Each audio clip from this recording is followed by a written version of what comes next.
जिस्म पर छोटे छोटे दाने, जिसको आम आम जुबान में हम पित्त कहते हैं, वो बढ़ना शुरू हो गए हैं, जिसकी वजह से बच्चे बहुत ज़्यादा, उनमें बेचैनी होती है, खारिश होती है, बच्चे बहुत ज़्यादा इरिटेबल रहते हैं, जिसको हम आम जुबान में प्रिकली हीट कहते हैं, जिसके लिए मुख्तलिफ तरह की क्रीम्स और पाउडर्स का इस्तेमाल करते हैं, और टेक्निकल लैंग्वेज में इसको मिली एरिया कहते हैं। ये प्रिकली हीट क्या है, ये क्यों होता है, और इससे कैसे बच सकते हैं, और इसका इलाज क्या है। मेरा नाम है डॉक्टर रिजवान गौहर, और आइए आज हम बात करते हैं बच्चों में प्रिकली हीट के इलाज के बारे में।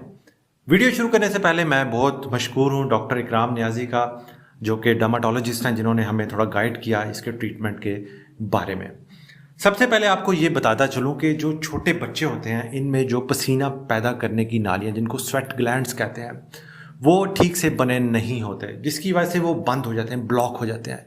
बहुत ज़्यादा नमी में, बहुत ज़्यादा पसीने में, बहुत ज़्यादा गर्मी में जब वो ब्लॉक होते हैं तो पसीना वहाँ से बाहर नहीं आ सकता, और इस स्वेट डक्ट के ब्लॉकेज से बच्चों को छोटे छोटे दाने, पित्तनुमा दाने, जो कि अक्सर रेड कलर के होते हैं, बम्पी लीजेस होते हैं, वो निकलना शुरू हो जाते हैं, जिसकी वजह से बच्चे परेशान रहते हैं, तलखी रहती है, इरिटेबल रहते हैं, बार बार इच करते हैं, खारिश करते हैं। ज़्यादातर ये गर्मी और नमी के मौसम में देखा गया। और वो बच्चे जिनको माँ बाप बहुत ज़्यादा लेयर्स पहनाते हैं, बहुत ज़्यादा कपड़े टाइट पहनाते हैं, उनमें ये ज़्यादा हो जाता है, क्योंकि वहाँ पर नमी इकट्ठी होना शुरू हो जाती है और पसीने की वजह से ये हीट रैश निकलना शुरू हो जाता है। और इसके अलावा जिन बच्चों को डायपर बहुत ज़्यादा देर लगाया जाता है, बहुत ज़्यादा टाइट लगाया जाता है, वहाँ नमी की वजह से भी ये हो जाता है। ख़ास तौर पे जब कोई फैब्रिक रगड़ खाता है स्किन के साथ, तब भी ये ज़्यादा हो जाता है। और सवेयर केसेस में वहाँ पर स्किन पे इन्फेक्शन भी हो सकता है, जिसकी वजह से जल्द की सोजिश, रेडनेस हो सकती है। बच्चों में अगर आप देखें तो ये रैश अमूमन उन जगहों पे होता है जिन पर पसीना बहुत ज़्यादा आता है। मिसाल के तौर पे गर्दन है, कमर है, उसके अलावा आर्मपिट्स हैं, इन जगहों पे ये रैशेस ज़्यादा होते हैं, या डायपर वाले एरिया पे।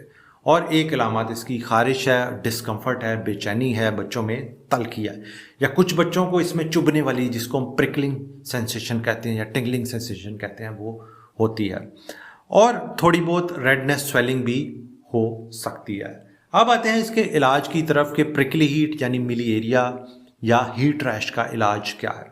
हीट रैश का एक ही इलाज है, सबसे पहले तो इसको होने से हम रोका जाए, और अगर हो गया तो फिर उसके लिए क्या करना है। पहले बात करते हैं, हमेशा बच्चों को गर्मियों के मौसम में, जब बहुत ज़्यादा गर्मी है, हमेशा कॉटन के खुले कपड़े पहनाएं, जो कि लूज़ हों, जो कि ब्रीदेबल हों, जिनमें से हवा जाए और वापस आ जाए, यानी कि उनके जिल्द को हवा पड़ती रहे। बहुत ज़्यादा टाइट कपड़े होंगे, बहुत ज़्यादा डार्क कलर के कपड़े होंगे, वो हीट को जज़ब करेंगे, मॉइस्चर बढ़ेगा, नमी बढ़ेगी, और उसकी डक्ट्स ब्लॉक होंगी, और इस तरह खारिश दाने निकलना शुरू हो जाएंगे। हमेशा लाइट कलर के कॉटन के लूज़ ब्रीदेबल कपड़े इस्तेमाल करें।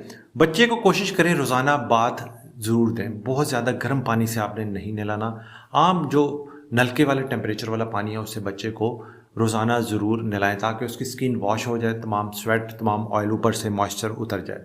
उसके अलावा अगर बात करें कि बच्चों में सोप कौन सा इस्तेमाल करना चाहिए, कोशिश करें कि जितने भी मार्केट में बहुत ज़्यादा तेज़ खुशबू वाले जरासीम कुश साबुन है, मैं किसी भी साबुन का नाम नहीं लूँगा, जितने भी जरासीम कुश साबुन है, मेडिकेटेड होते हैं, स्किन को डैमेज कर सकते हैं, ये इस्तेमाल मत करें। हमेशा फ्रेगरेंस फ्री सोप का इस्तेमाल करें। और अगर आप एक सस्ता फार्मूला चाहते हैं कि जिससे बच्चे को रैशेस ना हो, तो सबसे जो आइडियल सोप है वो डव वाइट सोप है, जिसकी पीएच स्किन की पीएच के तकरीबन बराबर होती है, जो कि स्किन को डैमेज नहीं करता और स्किन के लिए अच्छा होता है। तो डव वाइट सोप यूज़ करें। उसके अलावा बेतहाशा बच्चों के वॉशेस आते हैं, जैसे अवीनो का वॉश आता है, वो आप यूज़ कर सकते हैं, लेकिन वो ज़ाहिर थोड़ा महंगा होगा।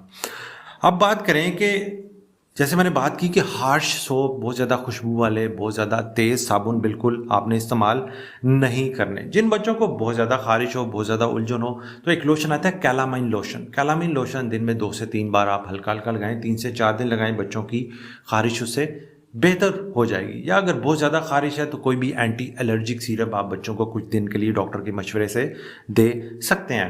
कोशिश करें कि बहुत ज़्यादा ऑयल बच्चों की स्किन पे ना लगाएं, ख़ासतौर पे जो वैसलीन है, जो थिक ऑयल मॉइस्चराइज़र होते हैं, वो ना लगाएं। वो स्वेट डक्ट्स को, यानी पसीने की जो नालियाँ, उनको मज़ीद ब्लॉक करेगा और प्रिकली हीट बढ़ जाएगा। सो ऑयली ग्रीजी चीज़ों का इस्तेमाल मत कीजिए। कोशिश करें जो मॉइस्चराइज़र आप लगा रहे हैं वो ऑयल फ्री हो, जैसे 5% हाइड्रोफिल लोशन है, वो इस्तेमाल करें। ख़ासतौर पे वो बच्चे जिनको एटोपिक डर्माटाइटिस, एक्जिमा का इशू है, वो ऑयल फ्री मॉइस्चराइज़र गर्मियों में इस्तेमाल करें।